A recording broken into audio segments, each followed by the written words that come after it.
Hello everybody, welcome back to Why Should I Care, the series where we unpack various works of literature and hope to answer the question, why should we care about them? We're continuing today with Blood Meridian and Chapter 2. So, we left the kid as he was leaving the town of Nagadoches, having burnt down the hotel with his new friend Toadvine. Now come days of begging, days of theft, days of riding where there rode no soul save he. So, he's left in a hurry, and he's all by himself, and he's just riding this sort of bleak landscape. We get an interesting callback to what his father said in the first chapter, in reference to the night of his birth. We hear, "The night sky lies so sprent with stars that there is scarcely space of black at all, and they fall all night in bitter arcs, and it is so that their numbers are no less." So essentially we're getting this image of shooting stars and the skies falling, obviously hearkening us back to this idea of what lies beyond the stars. When the heavens sort of crack, what is behind it? And I think there's quite a big religious theme, particularly Christian theme in this chapter, which we'll certainly get into when it comes up. So the kid, he's sort of walking around, riding his mule around. He sleeps as the sky sort of falls above him. When he wakes up, his mule, watches the east for light, which I think again comes back to that idea of the heart of darkness that we talked about last time. He's traveling further into the heart of darkness, and his mule is looking back east, so back towards the coast, back away from the heart of darkness and seeing the light, obviously the light of the rising sun. However, he continues walking for a little bit, and then he comes upon this hermit. He's described as an old anchorite, so a religious hermit. And this hermit is living in this little mud hut in the middle of nowhere. The kid says, "Seen you smoke. Thought you might spare a man a sup of water." So he's thirsty, he's seen this smoke, and he wants some water. The hermit gives him the water, and then he says, "Well, can my mule have any?" And the guy's like, "Well, no. I don't want to drink from a cup that a mule has drunk from." So the kid takes the mule and he goes up to the well and he gets some more water, and then they return to the hermit. The hermit then asks if the boy wants to stay with him. He says it's going to rain. I reckon right. So the kid, I don't know if this is advised, being a 14-year-old kid, just sort of sleeping with this random hermit in the woods.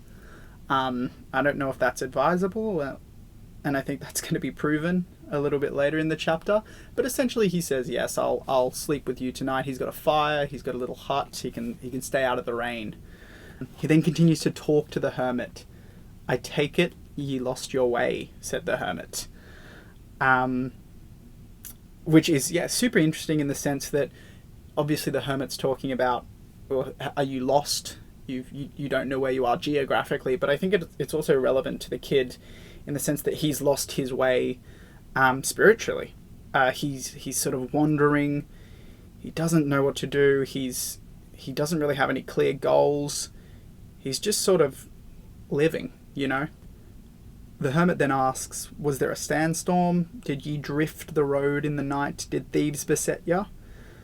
And the kid ponders this, and he says, "We got off the road some way or another," which again, this idea, he's so sort of consumed by violence and consumed by obviously the tragedy of his life that he can't really determine where he sort of lost his way, and why he is what he is. Again, that idea of clay, who molded him, who created him.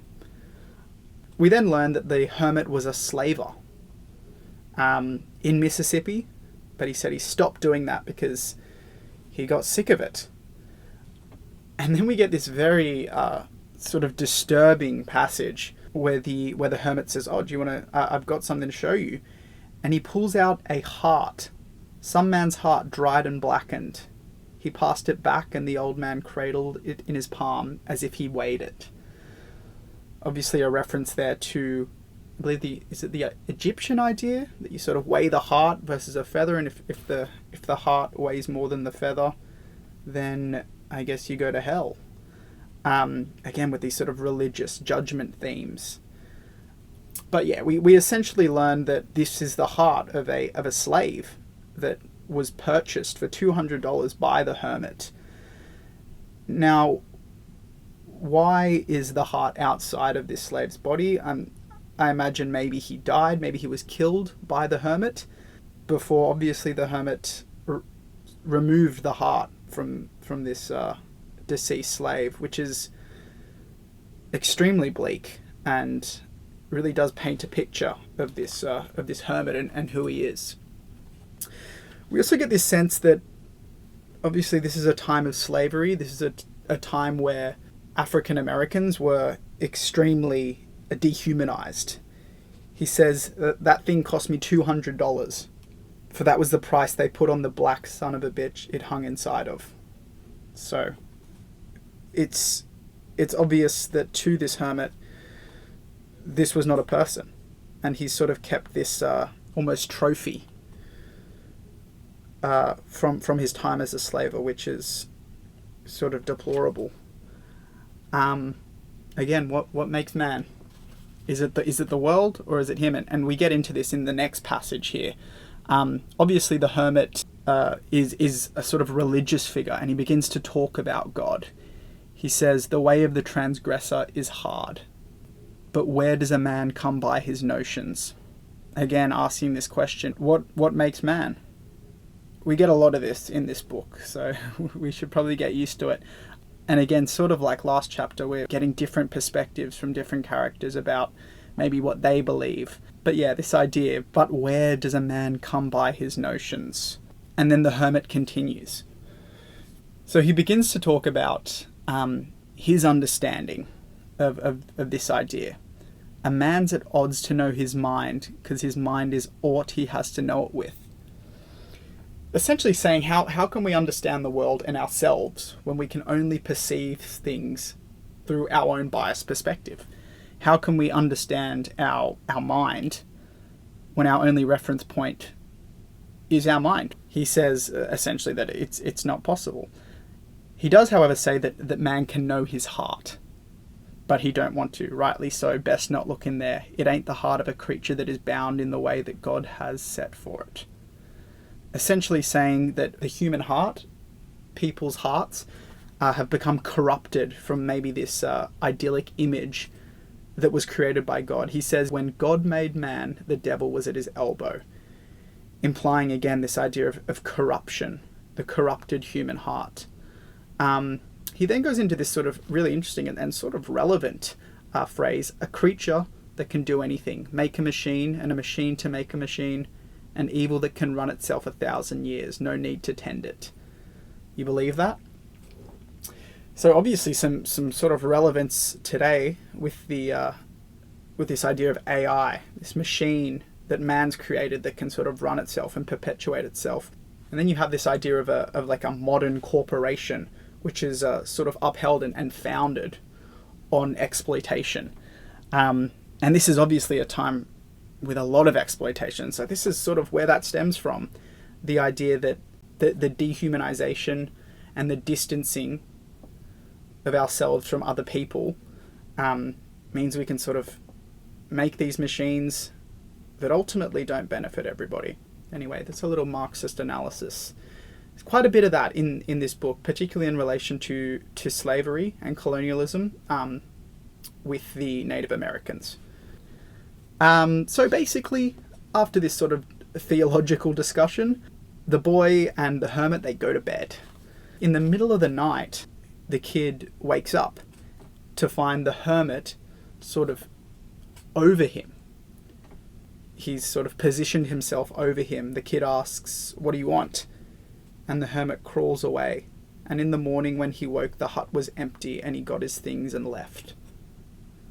So again, another implied situation involving a man and a minor. Obviously the kid is 14. And McCarthy really doesn't shy away from these quite sort of gruesome and graphic depictions of potentially what life was like at this time.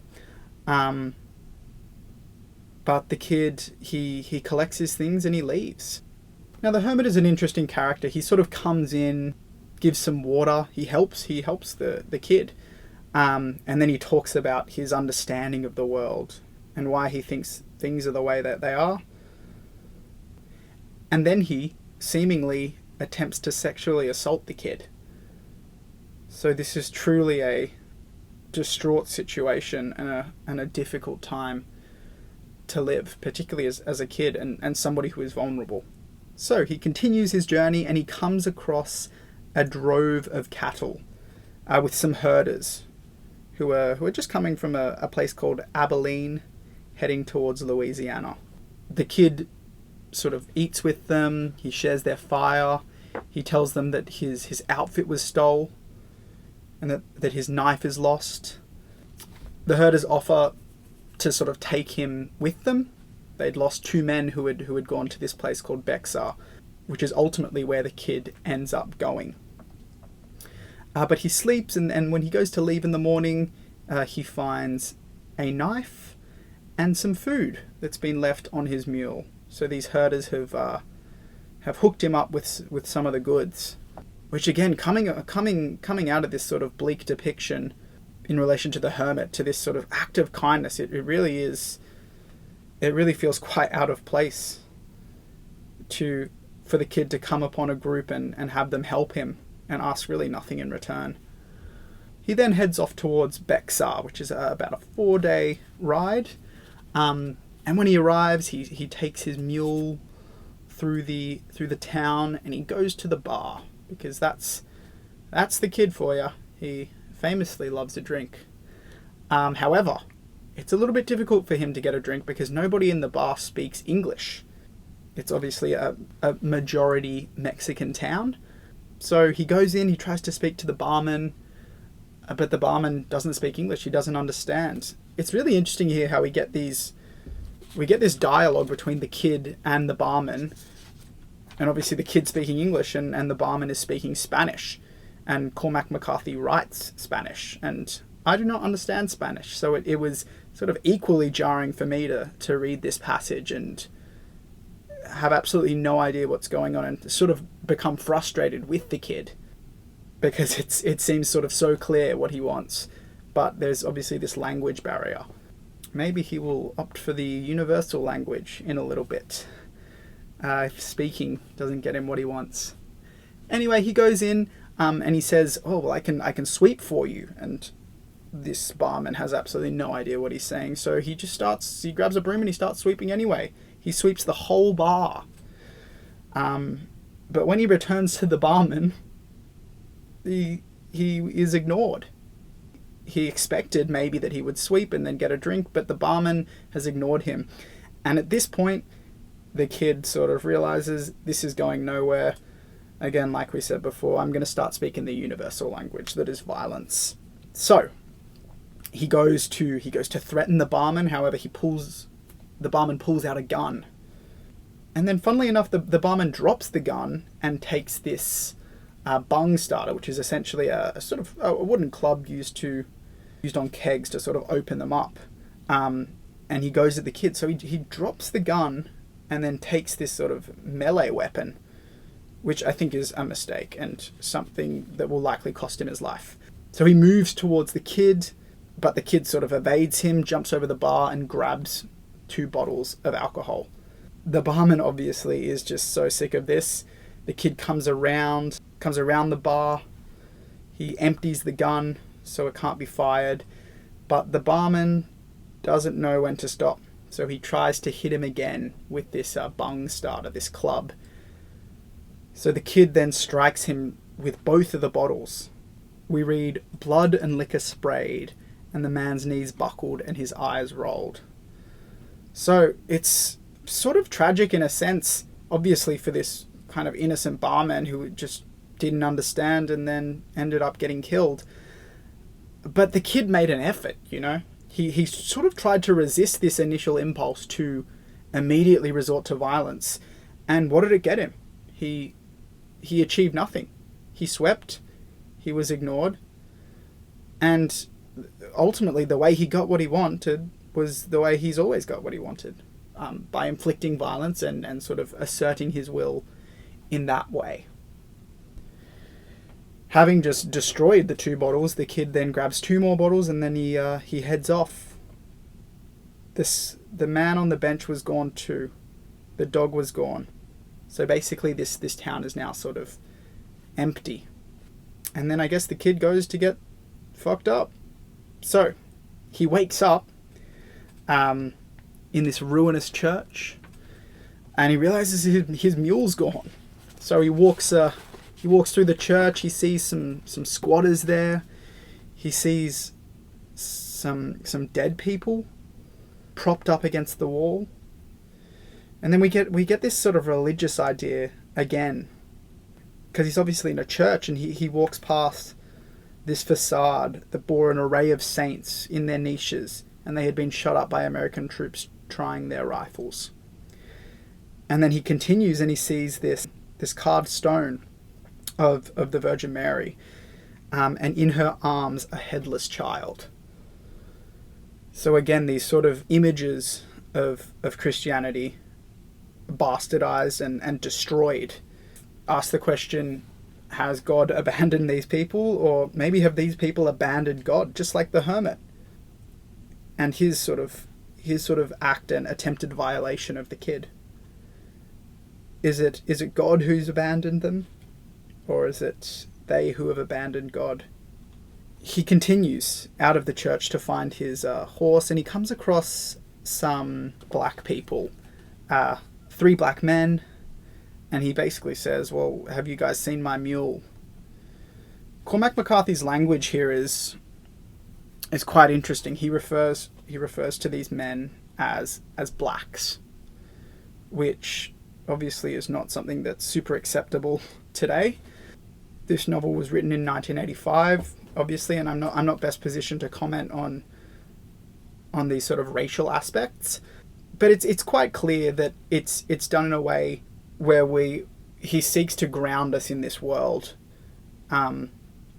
Again, a similar thing he refers to Native Americans as Indians. Now, whether that is appropriate, again, I'm not the sort of person to answer that question, but well, at least it shows his commitment to this sort of realism, this snapshot of potentially what life was like back then. He follows the directions of the black men, and he finds his mule.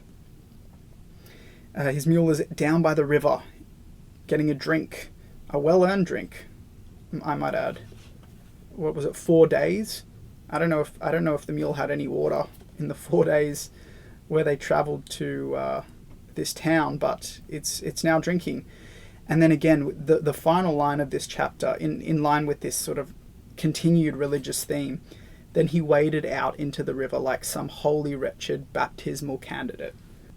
Yeah, obviously he's walking into the water, evoking this image of baptism, but some holy wretched baptismal candidate. Is he capable of redemption? I suppose we'll find out in the next chapter, and potentially the rest of the book. Yeah, this is an interesting chapter in the sense that it's sort of 3 things happen. He meets the hermit, he meets the herders, and then he goes to this town of Bexar, where he kills the barman. It's a weird sort of chapter in terms of its pacing, in that it kind of just continues and then it suddenly ends, you know?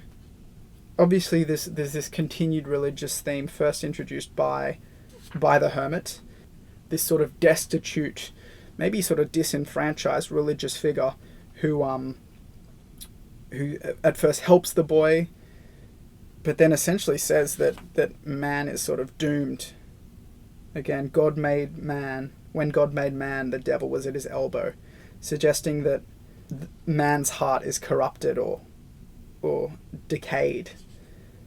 But we will continue Blood Meridian in the next episode, talking about chapter 3. But until then, thank you for listening, and have a great day.